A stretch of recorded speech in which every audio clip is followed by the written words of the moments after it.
Once upon a time, there was a land that was happy and prosperous. It had a great education system, safe streets, and jobs for everyone. There were a few poor people and a few rich people. Most were in the middle. The people of this land paid for their good life by investing in their future together. They called this paying taxes.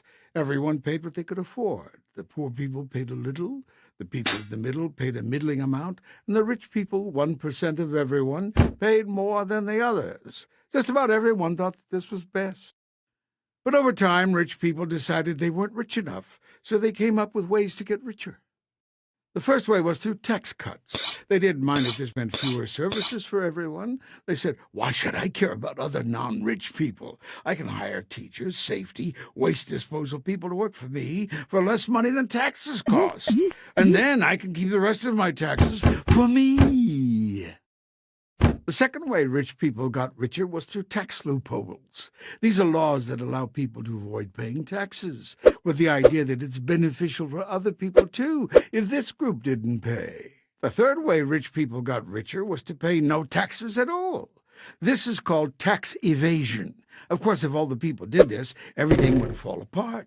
But rich people and giant companies they owned figured no one would notice. This is illegal, but many did it anyway. And so it went.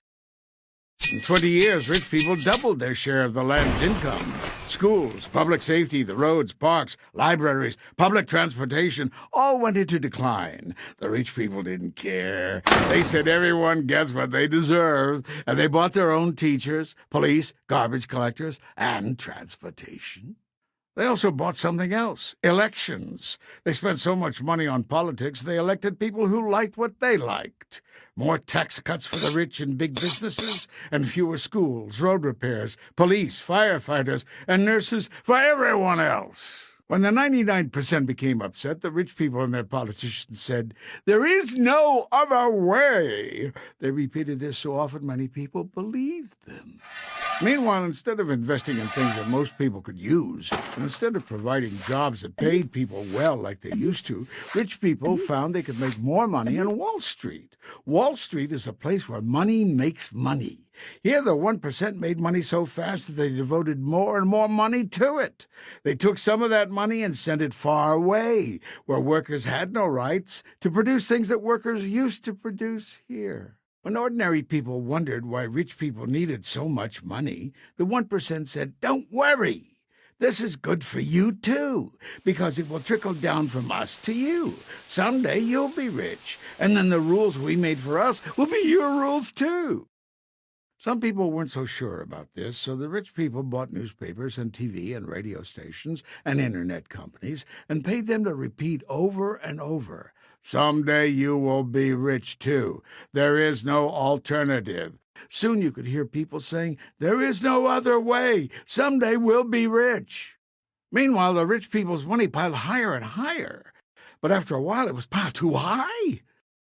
One day, the money fell down with a big crash. It fell down right on the houses of millions of ordinary people. It broke their houses. Then more money towers fell down. They fell on ordinary people's jobs. This is terrible. Everyone was scared. How did this happen? The government said, "We have to fix this." They were so used to rich people being rich, they immediately started printing money and giving it to rich people. But they didn't give any to the ordinary people whose houses and jobs were broken by the crash. Those people said, "You gave the rich people money to replace their money that got lost in the crash. Why aren't you giving us any to fix our houses and our jobs? They got broken in the crash too." The government had no answer. Now the people got mad. Since they weren't sure who to be madder at, the government or rich people, they got mad at both. Rich people got worried. They thought, if the people get mad enough at us, they might take some of our money. This really upset the rich people, because they loved their money more than anything in the whole world. So they devised a plan. They called it, "Look over there." Whenever people said, "How come you rich people are getting richer while all the rest of us are losing our houses, our jobs, and our schools?" the rich people pointed at someone else and said, "Look over there." First they pointed at the people whose houses were broken and said, "Look over there. Poor people caused the crash. They built their houses in the wrong place. they hadn't done that, the money wouldn't have fallen on them. But most people didn't believe them. So the rich people pointed at someone else this time, teachers. They said, look over there. Teachers have jobs and you don't. No one can ever fire them. And lots of teachers are bad. The schools are failing. Teachers are the reason. Bad teachers. Bad teachers. Most people didn't believe this. They remembered the problem was the crash, not bad teachers. The rich people realized it might be safer for them if someone else pointed their fingers. So they took some of their money, and even though it was just a little bit of their money, it was a lot of money since they had so much. They helped more people get elected.